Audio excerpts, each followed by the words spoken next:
Evening. Would you all please stand so we can say the Pledge of Allegiance?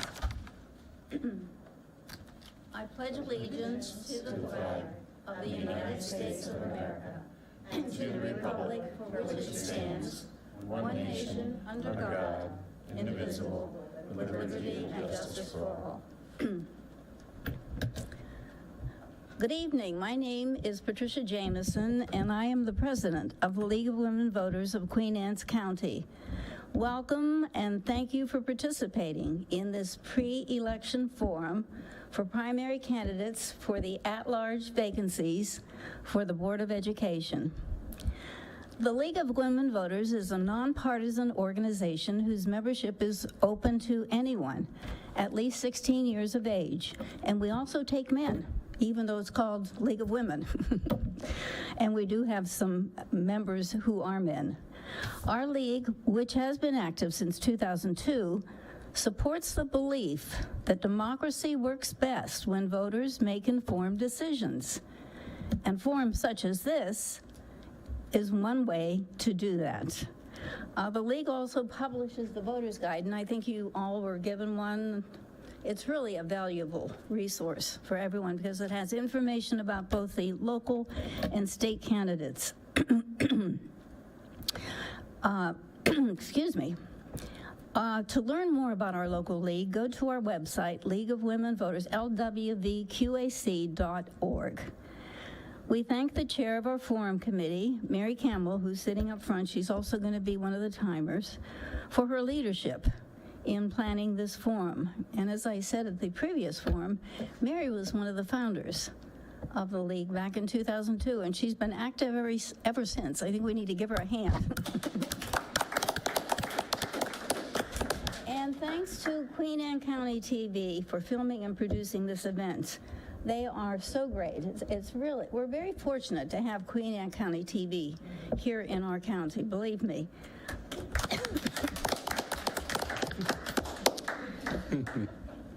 And thanks to all of you who are participating here in person or by Facebook. Thanks especially to you candidates.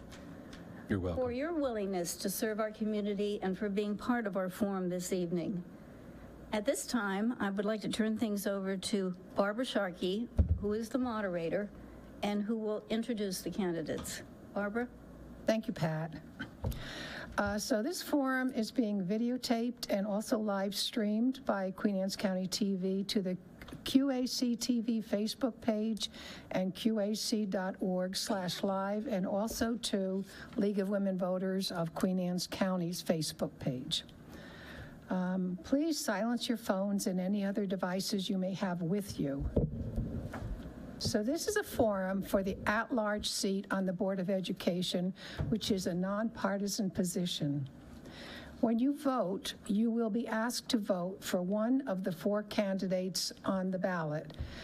The 2 candidates that receive the most votes will go on to the general election in November. The candidates here tonight are Jay Kenty and Kent Lang. The other 2 candidates, Richard Bewley and Alexis Capes, are unable to attend due to prior commitments. The format for tonight's forum will be as outlined in your program. Each candidate will introduce himself, 2 minutes maximum. The candidates will then answer the question they were given beforehand and is printed in your program, and they will have 2 minutes to address that question each. The floor will then be open to questions from the audience. There'll be 1 minute to pose the question and then 2 minutes for each candidate to respond.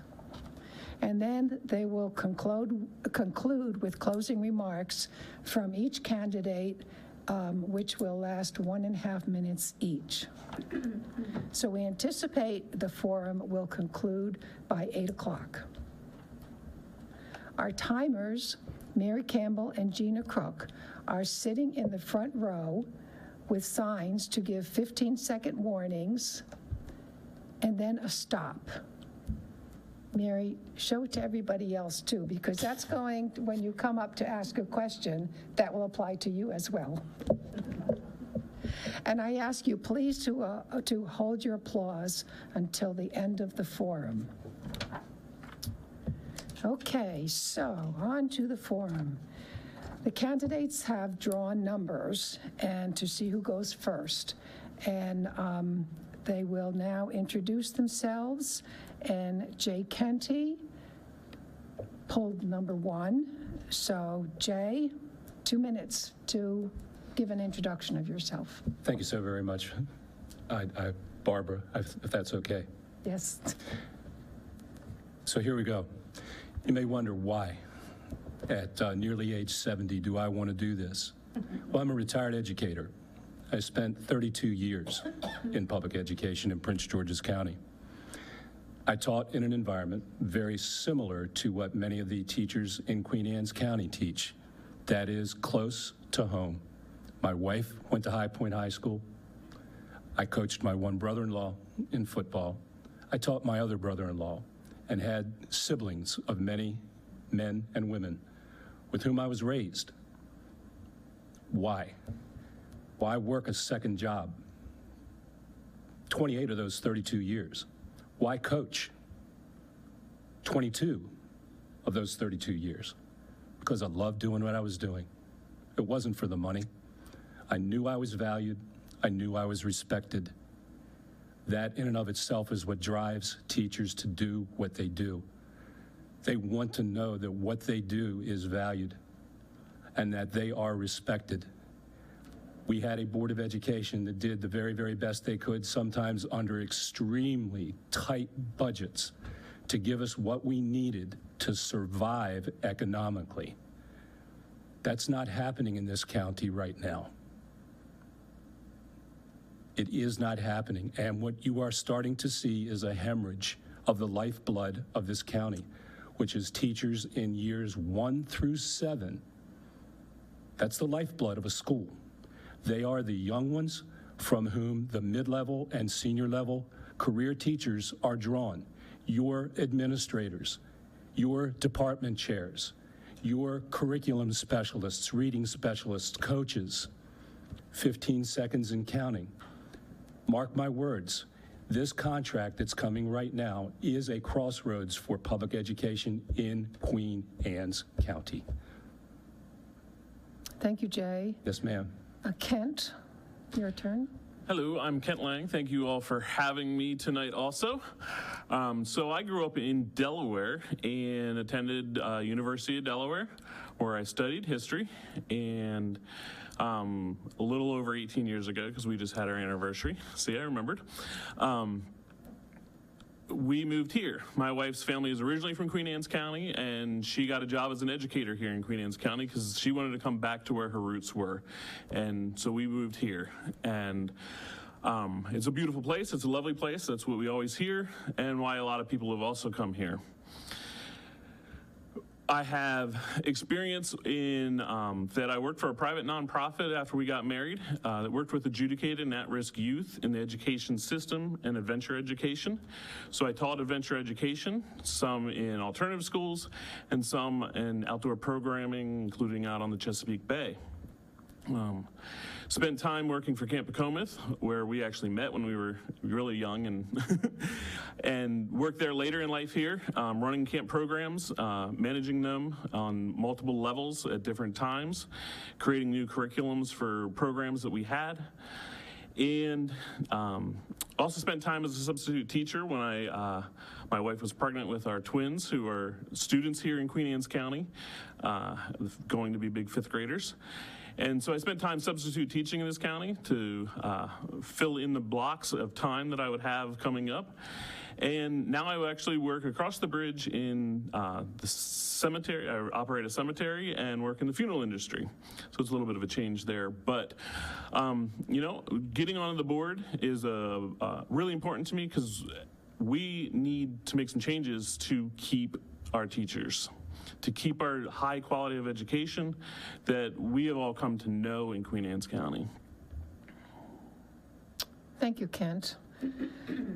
Moving on now, we are going to the prepared question that was given to the candidates at least a week and a half before this forum. The question is, what are the two most important actions you would want the school board to have accomplished no later than halfway through your term? And Kent, we'll have you do this first, and you have 2 minutes to answer. Thank you very much. So honestly, I'm afraid that we might be at the point where that could end up actually getting a ratified contract for the school year that's coming up. But I do trust and hope that that impasse will have stopped by the time anybody is actually elected to the board. So for the first 2 years, I think the really important to me is that we make up the step that our teachers have lost. That's what other counties are doing.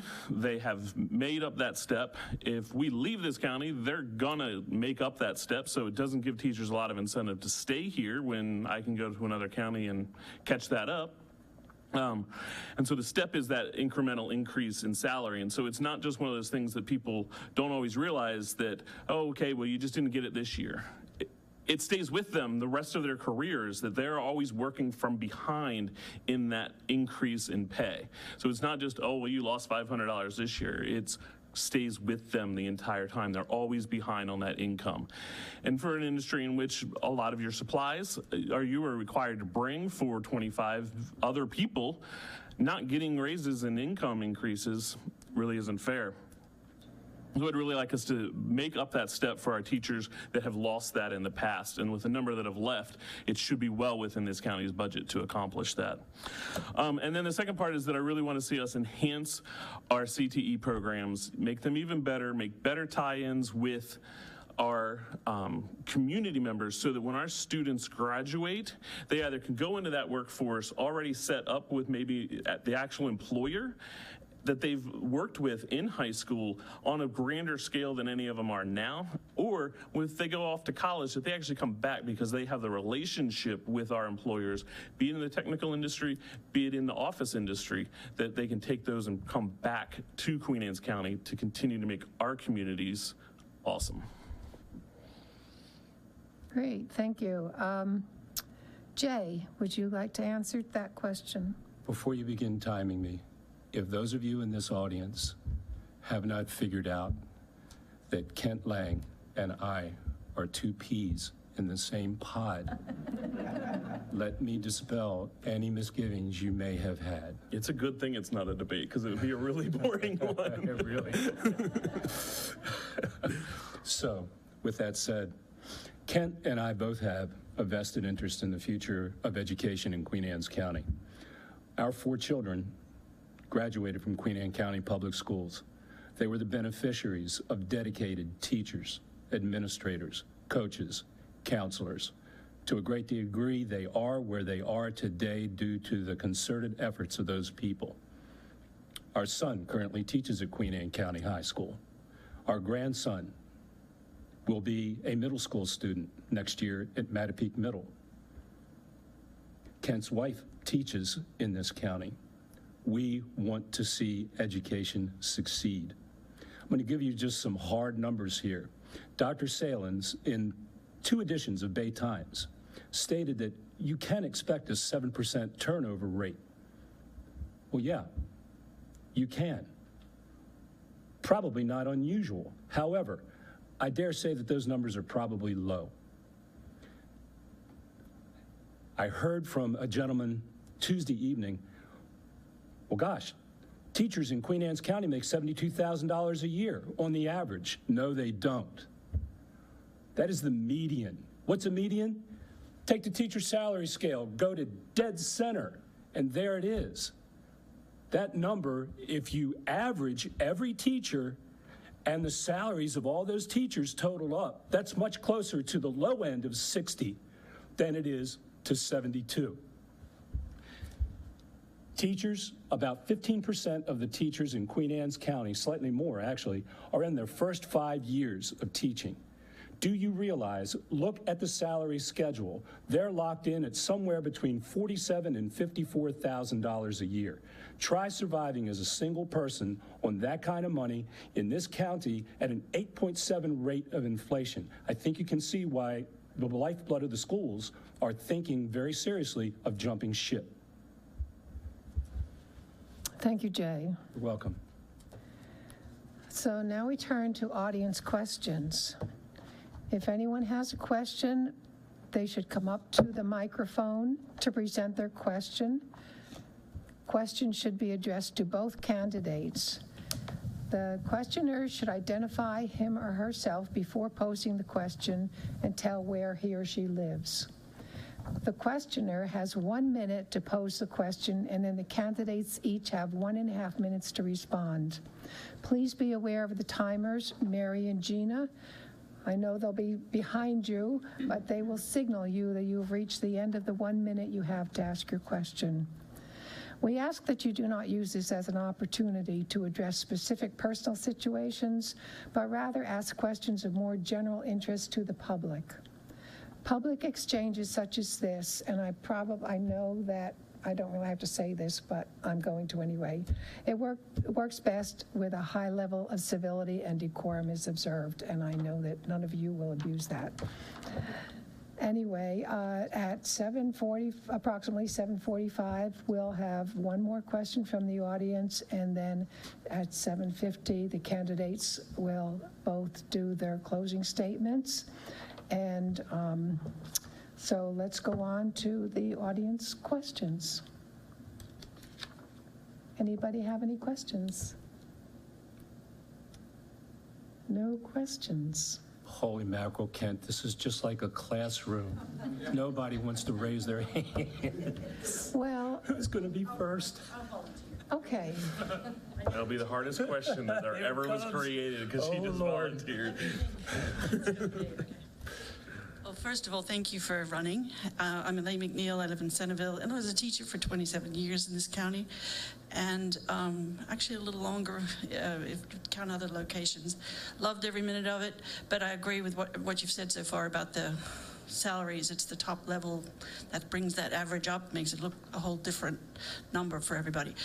My question would be,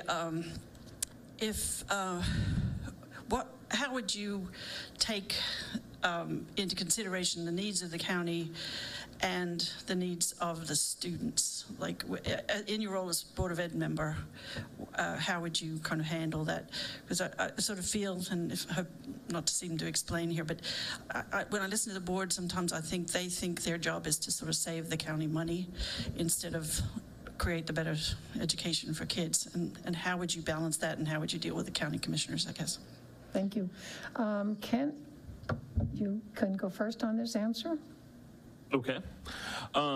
So I would say, as far as balancing, I think you need to, obviously that's a big concern because we don't work in a bubble as the Board of Ed. The money for a lot of what we do comes, directly from the county budget. There's other sources, obviously, of incomes, but the majority does come from the county. So we don't work in this bubble that we can just say, hey, we want $100 million to make our schools great, and they got to give it to us. They have a lot of other sources that they also need to spread that income and taxations out to with all of theirs. If you saw the last board, I let the Board of Ed know exactly which ones were all getting a higher percentage of the county budget than Queen Anne's County, most of them. And so you do have to balance. We have to figure that out with the county commissioners to actually be a part, but is always making sure that all of our programming as an education has a tie back to the community, that if that dollar is invested correctly in our education, that it doesn't come back as a 90-cent return for the county, but a $1.50 return. $2 return. And that's tough to kind of always mathematically think about, but we can create the education system that shows, hey, these people are not leaving. They're not getting out of Queen Anne's County. The ones that leave, they go all over the country and go to college, and they come back. And they come back to Queen Anne's County. So they're part of the community. But we have to invest more through getting the county commissioners to actually do it. And I think the big part is actually telling them that's what we need. And I'm not sure that that's part of it. It's happening now is, oh, she flipped around on me. I almost had to stop. But is actually asking for the right amount of money to do that and grow our schools, get the best teachers, get the best resources for our students. Thank you, Kent. Jay, would you like to comment? I sure would. You know, generally speaking, I am not a doctor. I'm the farthest thing in the world from. But if I don't feel well, I go to a doctor and I follow that doctor's advice because I really trust in that doctor's advice. Nor am I an attorney. However, if I need legal advice, I'm going to go to a member of the bar. And so now here we have seasoned, veteran teachers sitting on a negotiating team, trying to let the board know in the worst kind of way that as professionals, certificated professionals, they know what the needs of the children in this community, the parents they serve in this community, what those children need to succeed. And the board is turning a deaf ear. Now, I dare say I'm not going to turn a deaf ear to my doctor. And if I don't want to end up in court at the end of a suit, not in a suit, but at the end of a suit, I'm going to listen to that attorney's advice. But the it boils down to this. You have people who are business people who are trying to run the business of public education like a corporation, and they are not the same. It's that simple. And yet the people who can, it's like sitting down and playing a deck of cards, but the cards are stacked against you. So how do you get around that dealer who's holding a stacked deck? You dig your heels in and you fight for everything that you believe in as a professional educator. The other thing that I urge you to do, Maryland Association of Boards of Education, priority, Maryland's future. Please take a look at that website, because the monkey in the cage here is the Kerwin Commission report. You really need to read it, understand it, and I'll stop. Thank you, Jay. Mm-hmm. Another question? Yes, sir. My name is Trip Callahan. I live in Roosburg, which is outside of Centerville here. And I think all of us, for obvious reasons, have a lot of, I don't know whether this is really on your plates or not, but I'd like to hear your thoughts about safety in our schools with the kids, and you know, how can we maybe get to the kids earlier, or whatever, any ideas you might have about how we don't have a terrible thing happen here. Thank you. Jay, we'll start with you. Sir, that's a tough one. I was a vice principal at Benjamin Tasker Middle School when the DC snipers were active. Not only did they shoot one of our students, actually Malvo shot one of our students, but one of our faculty members lost his aunt in Montgomery County at a bus stop. And one of the young men who had recently left us and was now a 9th grader at Bowie High School, his aunt was also murdered. That was a nightmare for hundreds of thousands of people in the metro area as well as other states. So what comes out of something that horrific? Well, first of all, you find out that there's a tremendous amount of good in this world. In spite of that good, there are people who want to take advantage of the good, and unfortunately, children in our schools. We were fortunate enough to be able to go out to the Raleigh Training Center and work along with the Secret Service to try to find out how you secure a building that is basically built for public access. And sir, it's daggone tough. We're very, very fortunate. We are blessed in this county to have a sheriff's department that works in lockstep with the school system. I'm going to be brutally honest with you. If somebody's determined to get into your building, they're coming. So the only thing you can do is to be vigilant, to check your doors religiously 3, 4, 5 times a day, to make sure you have plans in place, an emergency plan, and that plan, just like football practice makes perfect. You practice it again and again and again. The children will thank you, the parents will thank you, the community will thank you if such a thing ever should, and I hope to God it never does occur in this county or any other jurisdiction in this state or country.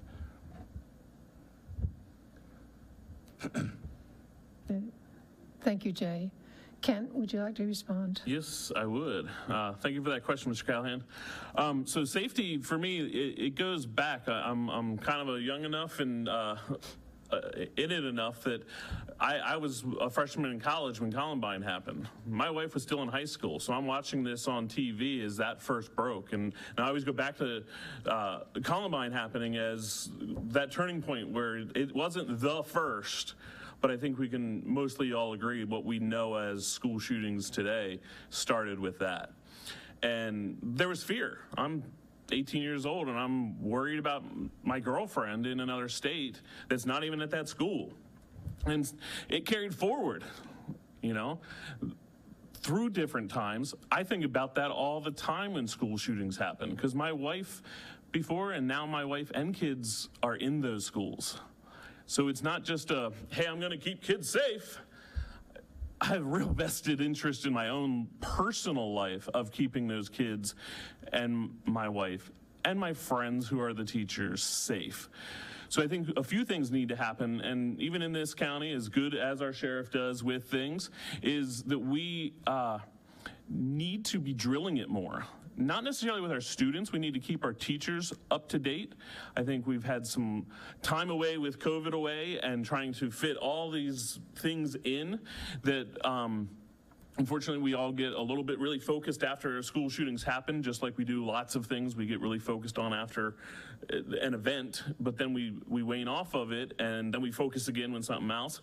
Is that needs to be continuously reinforced, the importance that we're making sure that all of our school doors are locked all the time, that we go through training, that the medical equipment that is in our schools for severe bleeding, that the teachers are getting retrained on that, that God forbid it does happen, that they have their steps. I gotta stop. It's hard, isn't it? Thank you, Kent. It is hard. Any other questions? Somebody want to ask a question again? Let me get Please, if you have a question, want to stand in line, that's fine, so we'll not take up the time. Thank you. Go ahead. My name is Joe Brown. I live in Centerville. I'd like to comment on education from another angle, and that is over the years, and I'm 77 years old, so I've been around a while too. It seems like every time there's a search for a new superintendent, it's got to be a nationwide search. Mm-hmm. And what happens when you bring in somebody from who knows where? First of all, they don't know the system, they don't know the people, they don't know anything about the county, maybe the geography, anything about the place, all right? Yet you have people in your system, hopefully, that could take that position, but we never seem to give them that opportunity. I know there was a assistant superintendent here, and I think his name was, Joe something or other. Mm-hmm. He filled in many times as an assistant or temporary superintendent while they're doing a search, okay? He finally went to Mississippi or Arkansas or somewhere to become a superintendent. He did the job here a couple of times. Why couldn't he be the guy that knows the system, knows the people, and we keep starting over every time we have a new 4-year contract? Sometimes we extend that person. They might be here 8 years, but nobody stays in one place very long.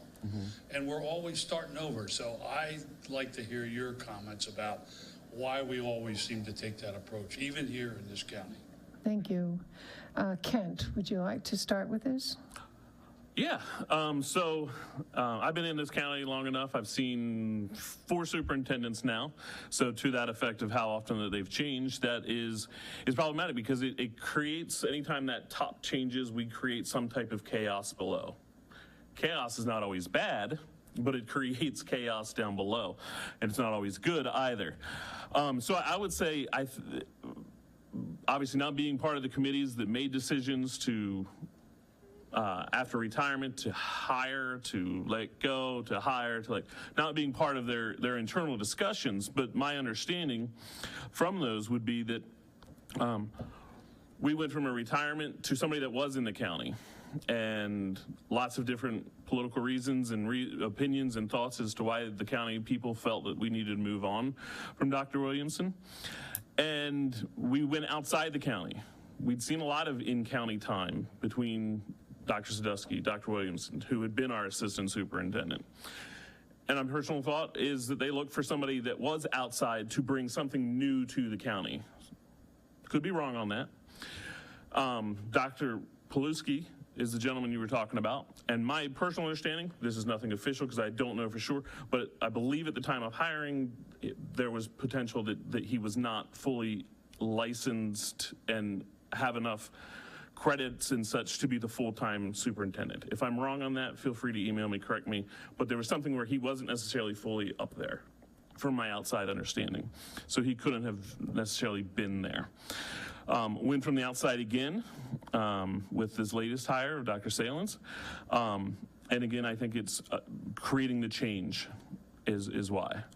I think in our current situation, given the number of years that we seem to be going through with our contracts with them, if we have 1 or 2 contract periods with Dr. Salins, at the pace that we're losing teachers, we're not going to have anybody of quality to hire for the next one in-house, so we would have to go outside. I'm getting the stop again. Okay, thank you, Ken. Jay, your turn. I really think there's been a paradigm shift in the reasons that people become members of a board of education or associate superintendents or superintendents of schools. There was a time when board members had one agenda: what's best for kids, what's best for education. Let's reach a consensus. Let's not confront each other. Let's reach a consensus on what is best. The shift, I think, has occurred where people use these positions, whether they be board members, whether they be superintendents. They don't see what they're doing as a long-term commitment to the community, to the children, to the parents of those children. What they see the position as is a stepping stone, a way to build a resume, a way for them to garner more and more and more evidence that they're highly qualified people to do the job they're doing. Now, they may be very qualified people, but the bottom line is I don't think their heart is in it for the long run. And then we have those situations where chaos is created, and chaos not in a good sense. Maybe there is a time now to start looking more at home. And even though a person may not have a resume that is deep, what they do have is a heart and a level of experience that qualifies them to fill that seat and run that school system. Thank you. Mm-hmm. Next question. Hi, I'm Marion Greer. I live in Churchill. I actually have 2 questions, one a little complex and one very short, brief one. The complex question is this.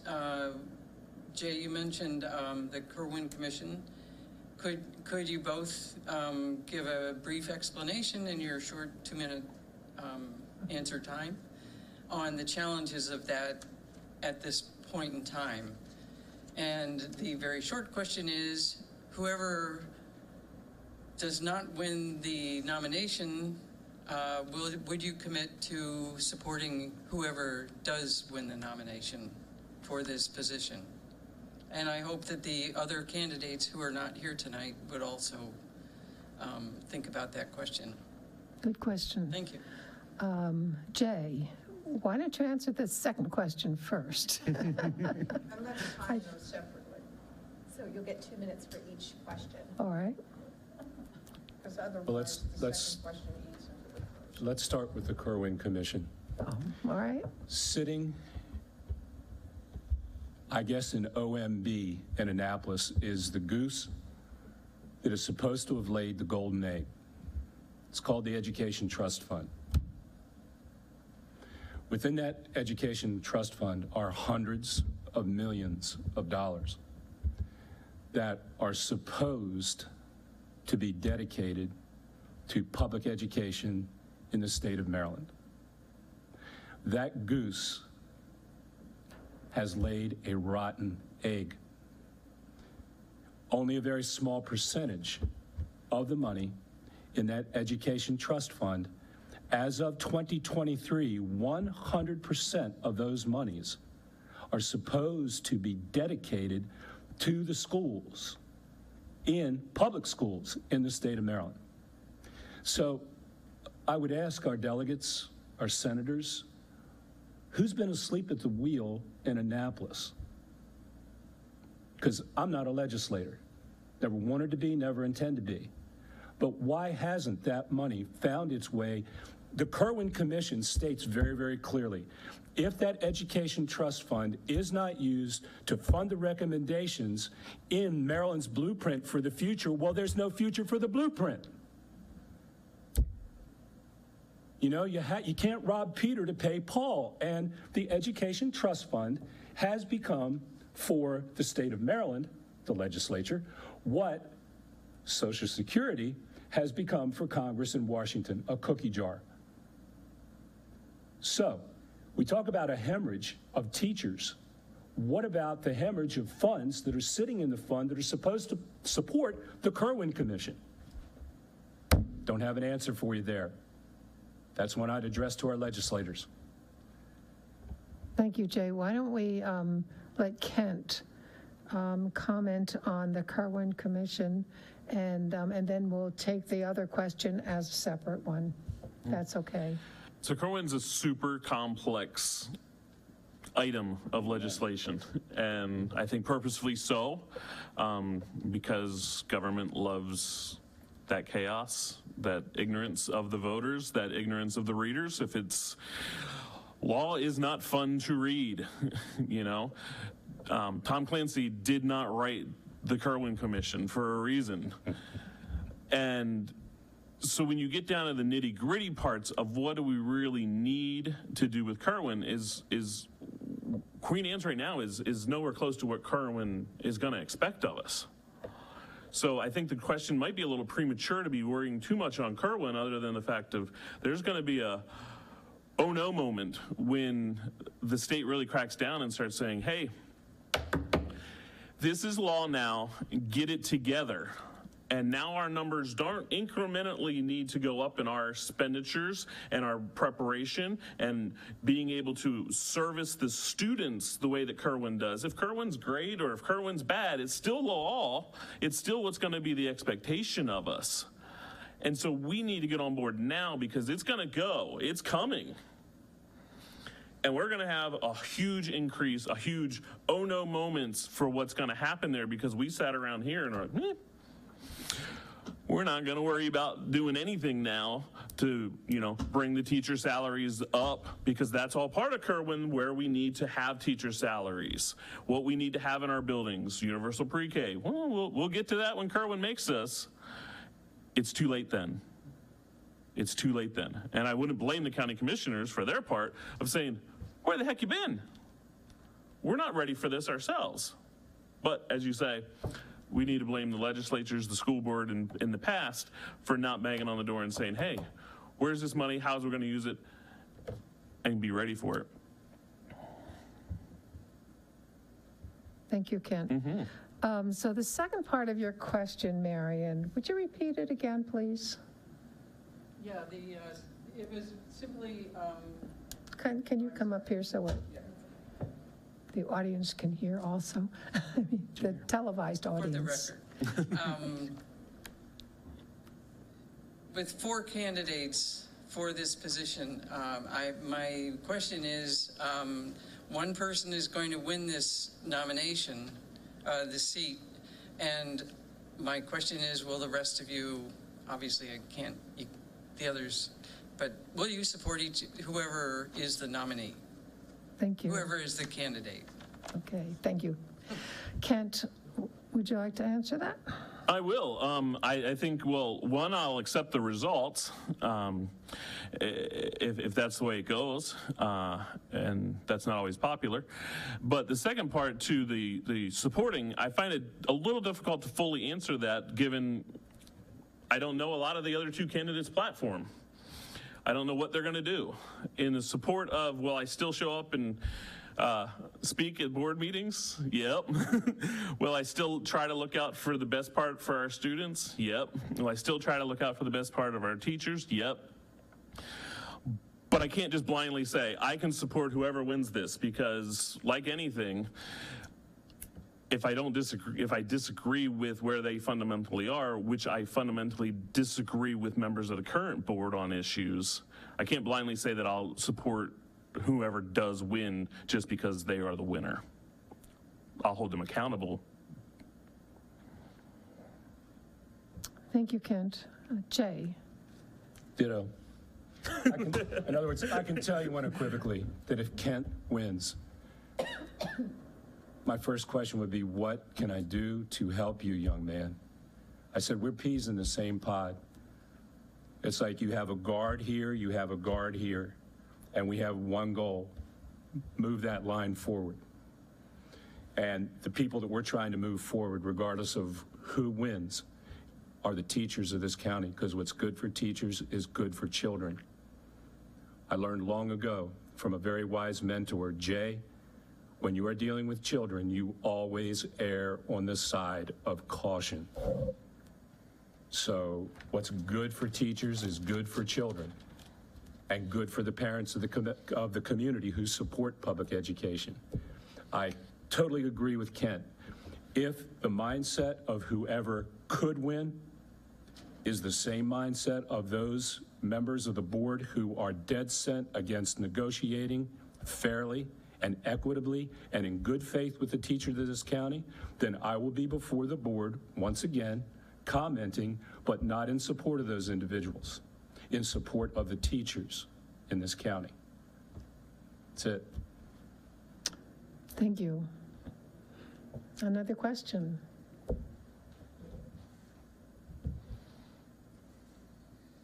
Hi, my name is Laurie, and I actually have a question from teachers from the gallery. And where do you live? Grayson. And your full name, please. Laurie Plemons, Graysonville. How do you do? How you doing? So again, I have questions from the gallery, from teachers who are messaging me. It's a two-part question about administration. The first, how will you create a career path for teachers into administration? And then secondly, will you maintain the non-disclosure agreements interviewing panelists are required to sign now, so interested teachers who interview get no feedback? Okay, Jay, did you get those questions? Laurie, do you mind repeating them once again? I know, they were difficult, right? It was difficult to keep up. So the first one is, how will you create a career path for teachers into administration? How will you create a career path for them to leave the teaching world? The second one is, will you maintain the non-disclosure agreements interviewing panelists are required to sign now, so interested teachers who interview get no feedback? Got it. Questions. Let's take that as two questions again. So first, the path to administration. Yes. And Jay? Good Lord, Laurie, You're thank you for the first. question. And here's why. I digressed in my original 2-minute presentation. You touch upon a very, very critical point here. July 2024, there was supposed to be a document on the two-tiered new, how should we say, career path for teachers. That two-tiered document, the career path, is supposed to be produced as a result of collaboration between the Board of Education as well as the Teachers Association. That is supposed to go to the state. In other words, they want to know, how are we going to implement this new system that puts teachers either on a career path in teaching with a salary scale that encourages them to stay in teaching, or are they going to go the administrative curriculum instruction route? Now, that's supposed to be a document that's put together by the board as well as those representatives on the Teachers Association. Well, if the board isn't speaking with teachers on negotiating a contract, how are you going to move that document forward? And if you don't, funding, which could come from the Kirwan Commission in 2025, isn't coming. That is a critical piece of the pie about teachers and their career ladders, because it is a career ladder. To that, I don't have an easy answer, because that is just around the corner in July of 2024. As far as non-disclosure, I do not understand why, if you are to become better at the process of interviewing, you're not given any information that would indicate to you why you weren't the best qualified or where you could have improved upon your interview skills in order to do better the next time. Not everyone is going to succeed the first time. Very, very few people do. That interview process with an interview panel, if you've never done it before, is a pretty stressful experience. But you rely on the expertise of the people on that panel to give you the feedback that allows you to get better and better and better, in the hopes that when that person sits on an interview panel someday, they will draw from the wisdom of the people who sat and gave that feedback to bring that next generation of administrators, supervisors, curriculum writers along. So non-disclosure doesn't work for me. Okay, thank you, Jay. Kent. To the administration path question. So I think a big part of it is we need to actually help with the tuition reimbursement. And too many to get into the management, if you will, within schools, you need to be more than just a teacher with a master's. You know, you need to get the right certifications. And when that's an $18,000 bill, when you're being told, hey, you're going to work less next year for less, but we want you to move up and pay for that pretty much by yourself, because the amount that per credit that our county currently is paying is menial per credit hour, comparable to what we're going to then expect of them and need from them. It goes back to the previous question on the superintendent. How can we hire from within? Because we're not getting the people around long enough within to stick around and be our management here.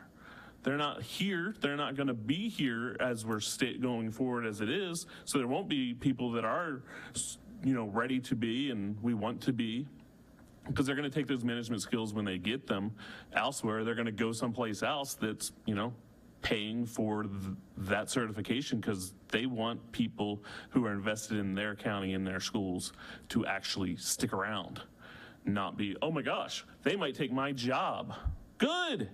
They're running it like the business, that they're afraid, hey, if I get this person too trained, they're going to go open up shop down the street and be my competitor. No, we need our educators, our teachers, to have a path, have opportunities to grow, to build, to mentor, and excel up the chain, if they so choose. If they want to be a classroom teacher for 35 years, great, we need that. Some of our best teachers are the ones that have been around. To the second part of the non-disclosure, without knowing exactly the legal reason why they would ever want that, if there's an opportunity to get rid of that, it needs to go. It doesn't make any sense. Again, if we want them to grow, we've got to give them the information to grow. You don't plant a seed and just walk away from it and say, hey, let me know when your tomatoes. You go out and you water it.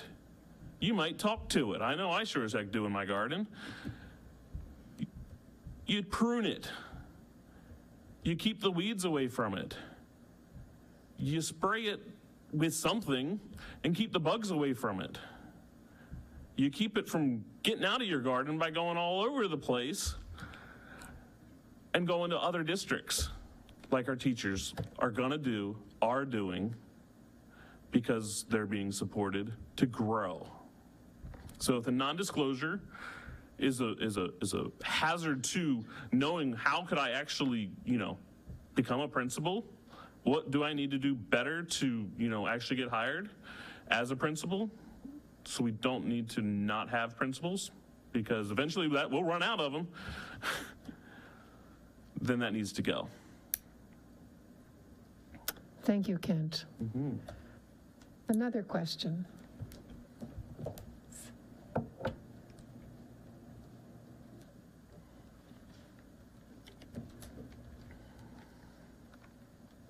Sue Goldberg, and I also live in Centerville, as several people mentioned.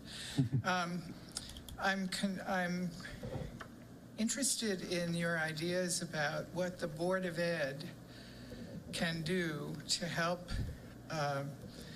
at-risk students. And I know, Kent, that was mentioned as specifically part of your background, but also obviously, Jay, since you worked in the schools for many years, also an issue that you dealt with. I'm concerned first in the case of at-risk for safety of other people in terms of gun safety and so forth. But I'm also concerned about keeping people from committing suicide and other mental health issues that kids maybe from dysfunctional families, or what is the school board's role in helping the school system help the community? Thank you. Thank you. And Kent, we'll start with you. Thank you, Sue, for that question. So I do have a background there working with at-risk and adjudicated kids. And so for me, it goes back to get them as early as possible. Ask any teacher, spend some time with a group of kids. Whatever that age group is, you can quickly gather some information about behaviors, especially when you start getting background information and you see home life, you see how their behaviors in school are. Obviously, we need to keep everybody safe. There's the broader part of that. We can't allow something so extreme to just go, okay, they have a troubled childhood, so they can bring the gun to school. We can't go super crazy and think that that's going to be the way to work. But we have to early intervention. That's got to be working beyond just a school board aspect of it and a school district part of it. We need better communication with juvenile justice.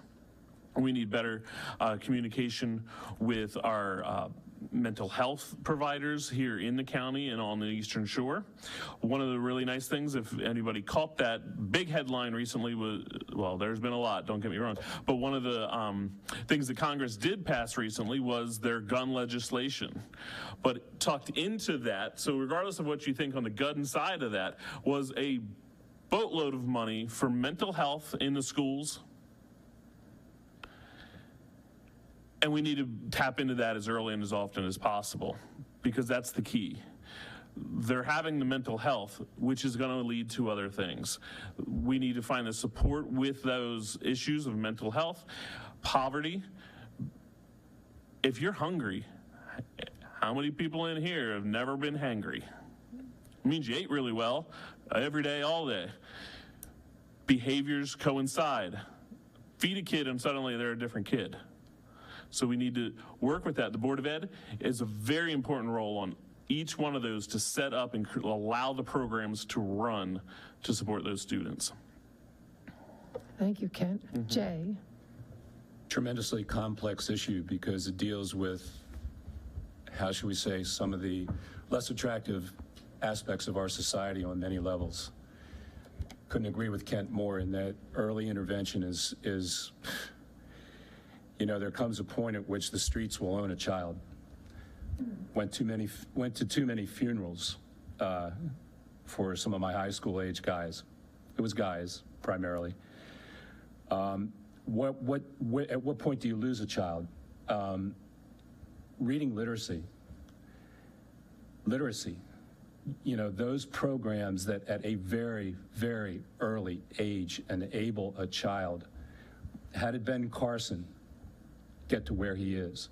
His mother absolutely, positively made him read until he started eating books.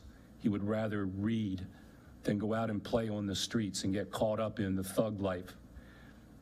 The superintendent of schools, recently appointed in Anne Arundel County Public Schools, Dr. Bedell, stated education is the pathway to economic prosperity. He had a life growing up very much like Dr. Ben Carson. He knows very, very full well that education is the key to breaking out of what is currently many of our inner cities. Programs like Boost, some people would say, well, geez, public funds, shouldn't go toward private education.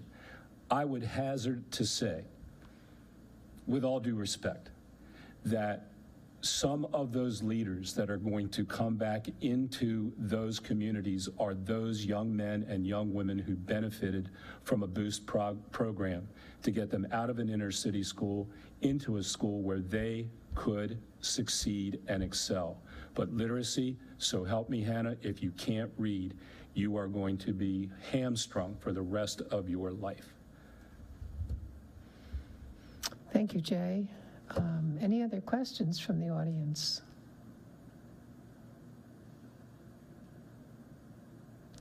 Well, we have some questions for you then. They came prepared. How do you think the school system should accommodate students with learning differences? And we'll start with Jay. First and foremost, you have to be able to identify what those differences are. Once you have identified the differences, do you have the staff that is capable of meeting the needs of those students with differences? One classroom teacher. Don't let the statistics on the website for the county fool you. The pupil-teacher ratio in this county is not 15-to-1 across the board. No way, Jose. Take my word for it. So, when you have a county that has a dearth of special educators whose expertise is in dealing with students with multiple learning disabilities, 504 programs, so forth and so on, when you have a dearth of those teachers, those students are not getting the services they need. Why is that? If you are a special education teacher, you can write your own meal ticket. They are that much in demand. They are that much in demand. What about mentors in a building where maybe all a child needs is some tutoring? Just a little bit of run support in working with new vocabulary. So you have many different styles of learning. Most students can learn in a traditional classroom, even though their styles of learning, they may be auditory learners or visual learners, but they're learners. The bottom line is you have to have an early identification of what that specific disability is, and then those individuals in place who can address so that that student's success is not hindered or hampered as they progress from elementary to middle to high school. Got it. Okay. Kent. The early intervention, the early identification is so key, because if we're waiting until they're already way behind, you will not catch them up. Now, I understand that's also a really difficult thing because there's some differences that don't identify themselves early on, or, well, it could be this, but it also could be this, and so you can't necessarily put your finger on it. So writing an IEP is really difficult because you can't call it one thing yet for our real little ones. But we can identify there's something going on here. We can't say yet what it is, but we see that something's going on here. I was just talking to a friend just the other day. Early intervention, pre-K. Can't get the IEP yet, but knows early intervention. figuring out better tutoring, supporting our teachers and our community members that can bring those skills to the table. Very important, the early identification, the support, balancing our classrooms is so important. They're not balanced across each one of our schools. They're just not. And we need to look at that to actually get them up to the grade levels. Because once they're behind, then we go into the other issues that we talked about earlier. When they're bored in class, they're acting out. Not because they want to be bad, they're bored, they don't know what's going on.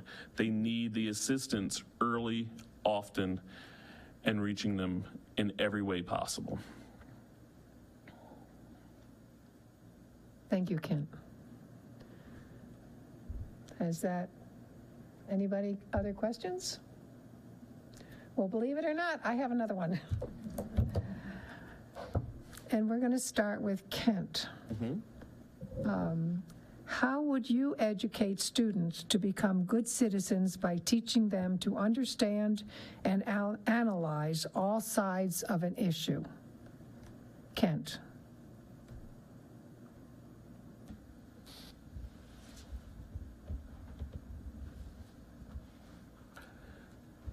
You have to be able to, one, present all sides to issues.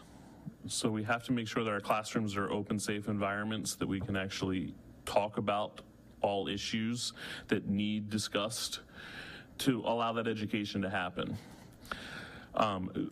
Making sure that you set up the good groundworks like this organization does for an event like this. Like, we got a good talking to beforehand on making sure we knew the rules and that, this wasn't a debate. This wasn't a negatory, this wasn't antagonistic, and we're on the same page on a lot of issues. But we still get that, the environment that we set up to make sure that we are allowing that safe space to allow them to think. Not present the differences of whatever it is with any type of agenda, but allowing them to think. Not judging them based upon those thoughts, allowing them to mess up. Because God knows there's conversations I don't know the right way to always talk about it. But being in an environment when we do need to talk about it, that it's safe for our students to actually maybe mess up and say something maybe that's not always PC because they don't know how else to say it, because it's a safe space to talk about things, to get there. Because whatever we talk about in the school, they're getting outside the school. And when they walk out there after graduation day, it doesn't matter if they're going off to universities, community college, or the job force. Every single thing out there that they will see, hear, and be a part of has multiple sides. So how do we get a change in our students now so that when they get out there, we can get past the complete divisiveness that's out there and we can actually listen? Thank you, Kent. Jay. So I'm going to piggyback on what Kent just said about divisiveness. Students spend... I think you got to get closer to your mic. Oh, sorry. Students spend a great deal of their day with their teachers and with their peers. And so they go home, and depending on what they see or what they hear, what they often hear is, unfortunately, one side of an issue. Informed decisions are so terribly important in the world in which we live. You cannot accept as gospel everything that you hear. That is where listening and speaking critically and having something to back up what you say or what you write. Open debate, where two people can present opposing points of view and come to a consensus.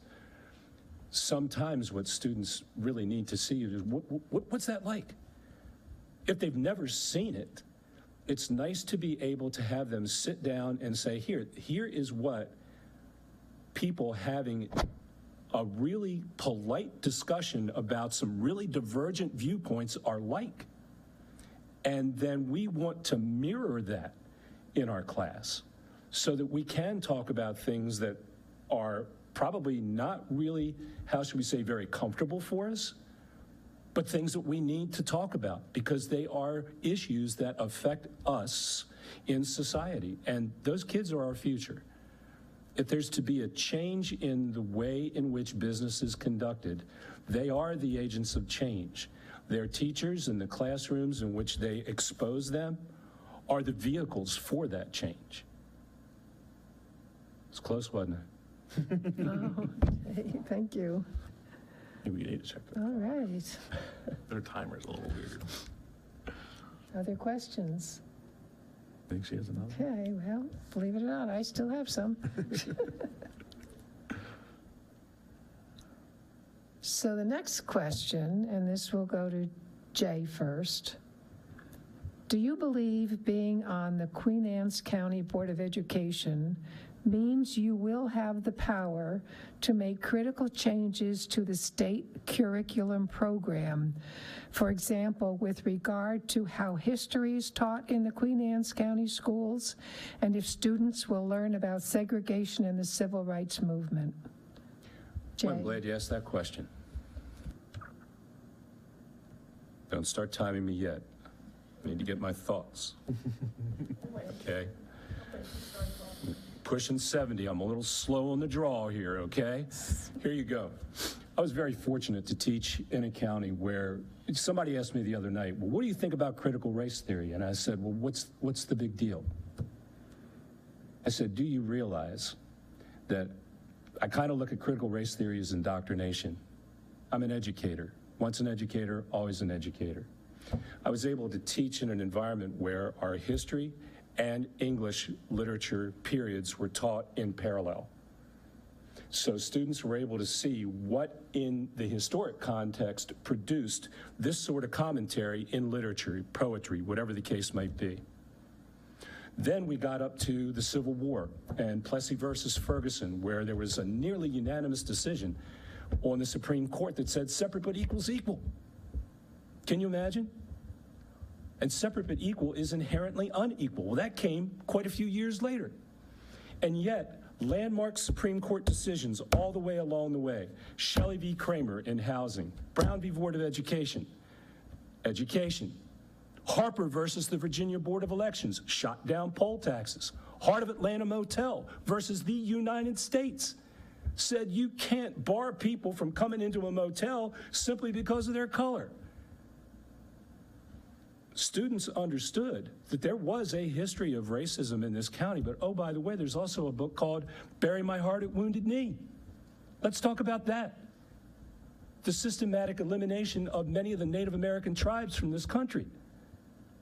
We read that book, we taught that, we saw what was done. Then you move up to CRA 1964, the Civil Rights Act, and then Title IX for equality in athletics for women. If you present it in a format where students can look at the history and make an informed decision, you don't need to indoctrinate people.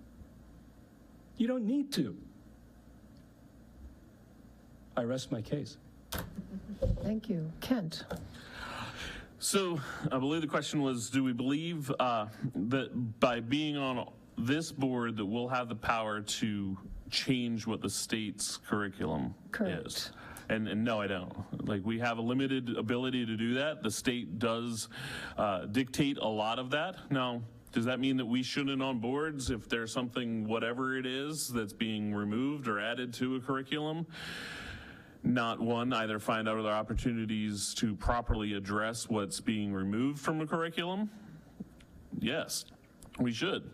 Should we also be making our voice go up that chain that this is unacceptable for our county to accept as the curriculum because the important things are there? When I was in college, I was a history major. History, true history, is factual, not judgmental. Did it happen? Yes. Did it not happen? No. Did this person die? Yes. Did this battle happen? Yes.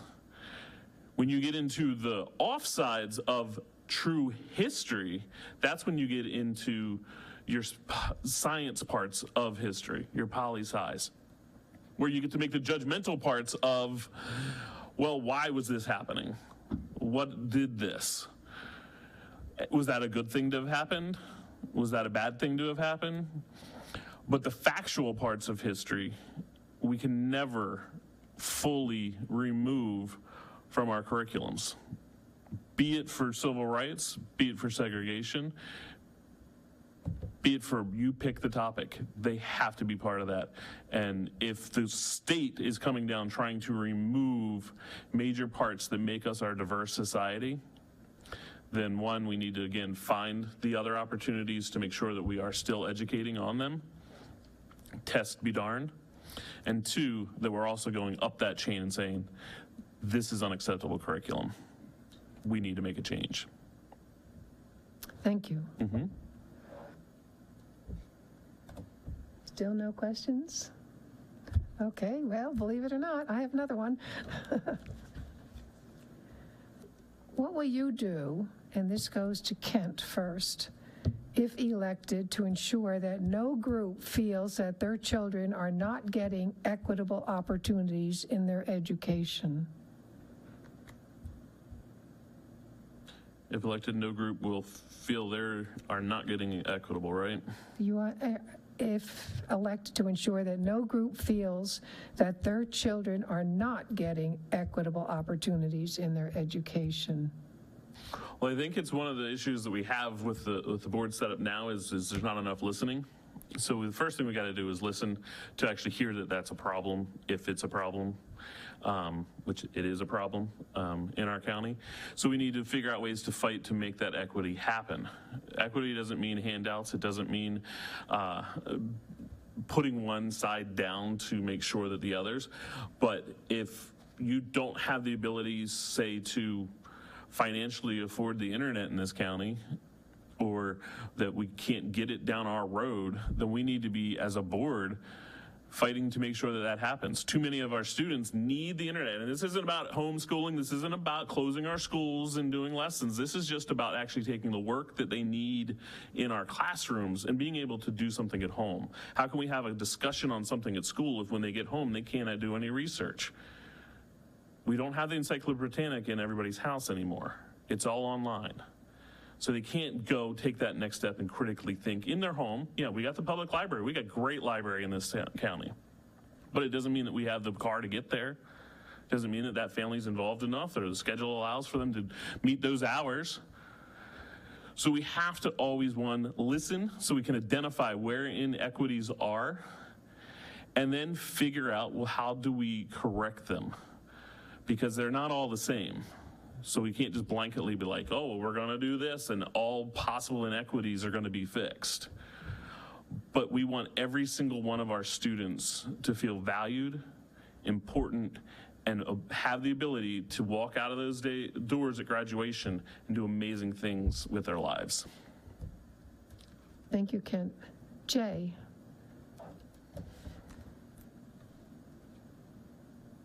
I think one of the most important things that needs to be done is to probably go out to each one of those schools and solicit from the teachers, the administrators who know their schools best.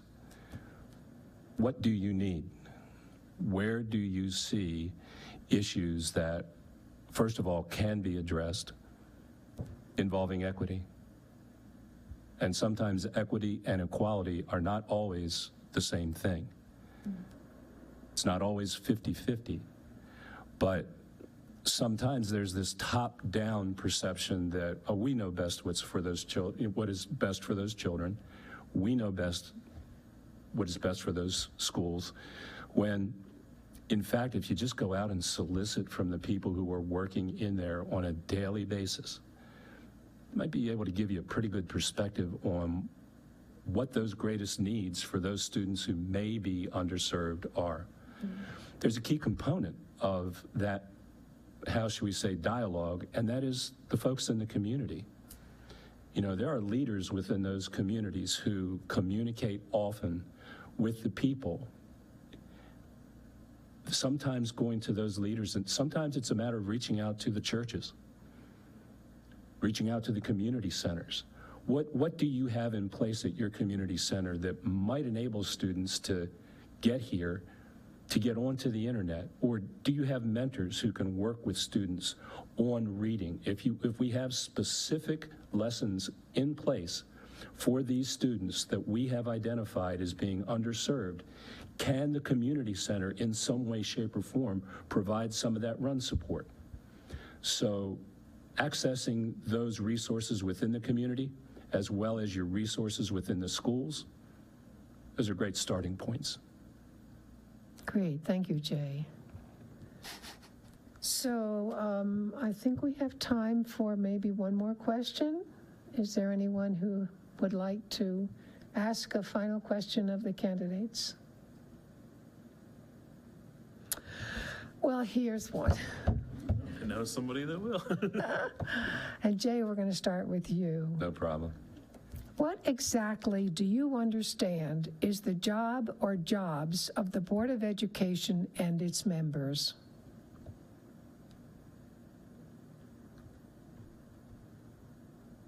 Every member on that Board of Education should be an advocate for teachers and for students. It is really as simple as that.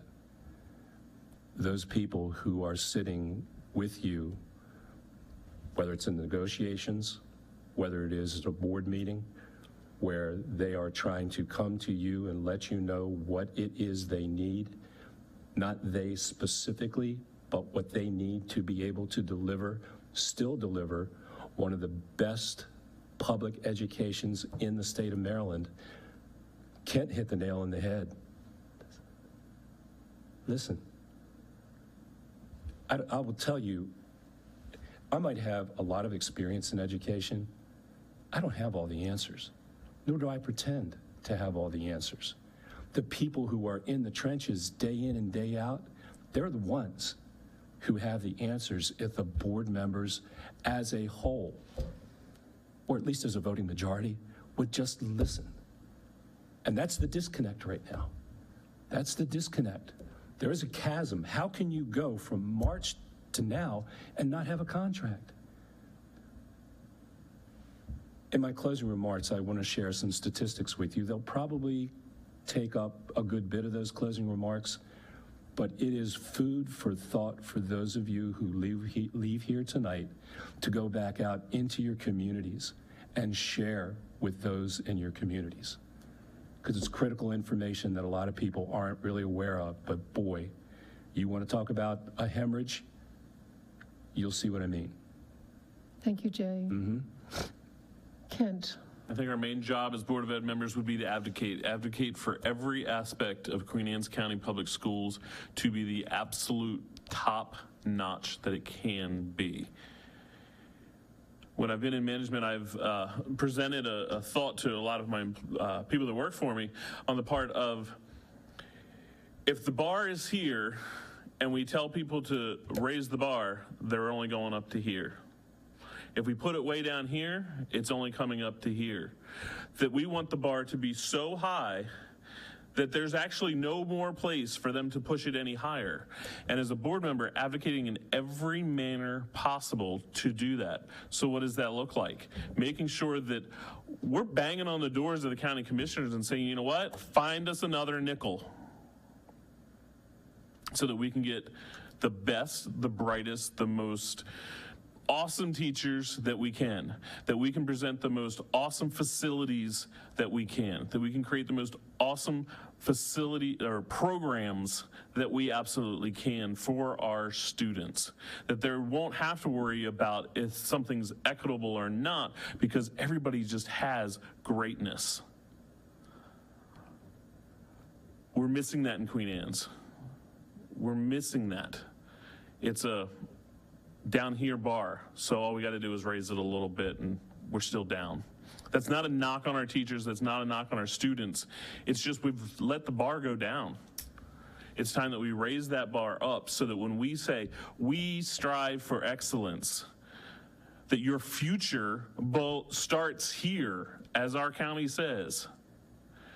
That future is already looking bright and amazing for each one of our students, for each one of our educators, because we as the board have gone to bat to make sure that everything possible that they can get as educators and students is the absolute best. Great, thank you, Ken. So now I think we'll go into the candidates' closing statements. They have 2 minutes each to say whatever they want to say. And good luck with that. And we're going to start with Kent. Thank you. So you've heard me talk a lot. My number one focus is our educators. The rest will come, but we don't think back and be like, you know what? We had the best darn textbook in 9th grade. We don't think back and be like, well, you know, that little science experiment that in 3rd grade, that was just the best. We think about our educators. We think about the teachers, the staff in our schools that made a difference, that cared, that took the time. And as the county continues on and we look at this and we're the 5th best on the shore, woo, because we're not investing in our teachers.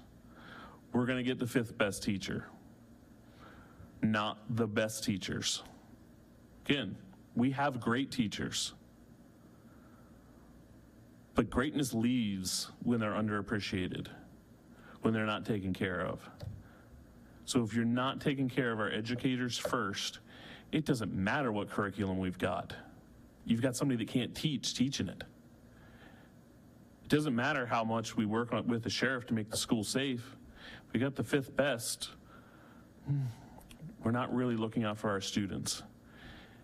By looking out for our educators, creating that environment, that's how we can make the difference in every single one of our students' lives. By making sure that they feel valued, by investing in our education system to the max abilities, not, we don't want to get better principals around here because they might be taking our job. We want the best principals. So that's my main point for running. That's why I hope you vote for me in July and then vote for me again in November. Thank you. Thank you, Kent. Jay, your closing remarks, please. Sure enough. I've gone back and taken a look at the April 6th board meeting time and time again. Why? Because I think I'm dreaming. But I sat right there and listened to the president of the board sit right here and say that there is $3.7 million in the budget for teachers' salaries and benefits. And I think to myself, well, where are they? You know, the county commissioners were really somewhat confused by how little the board requested of that money. Now, why would that be? Because you have a business mentality and you think you're saving the corporation money by denying teachers what they are, what they're afforded, $3.7 million. Any of you who have been in the business world before know when you have a fiscal year ending and somebody comes to you and says, listen, you better go out and start buying this stuff because if you don't use it, you're gonna lose it.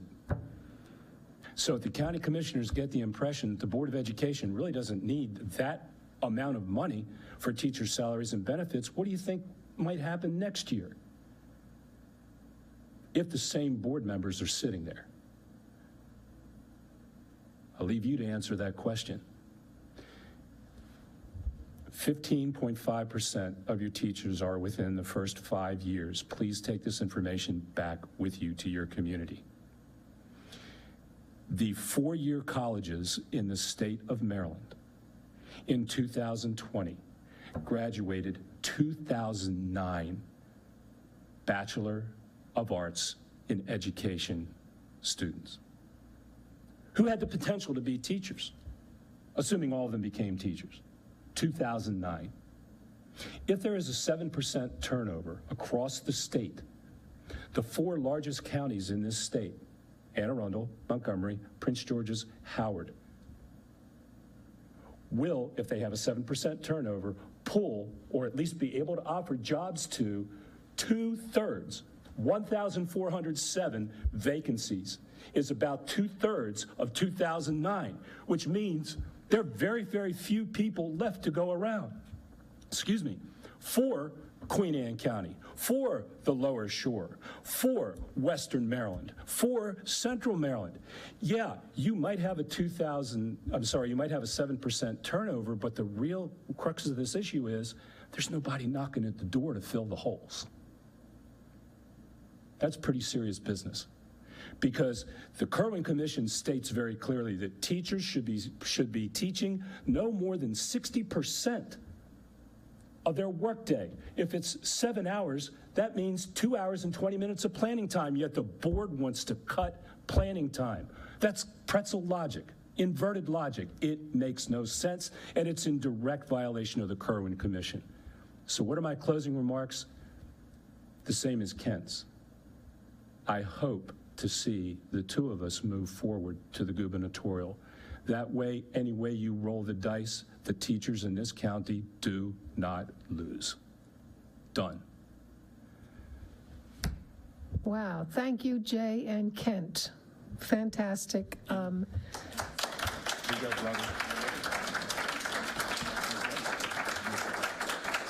So this brings an end to our forum for tonight.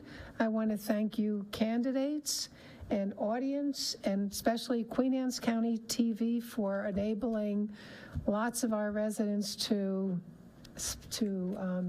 attend without actually attending. So that concludes tonight's forum. Thank you all for coming. And thank you.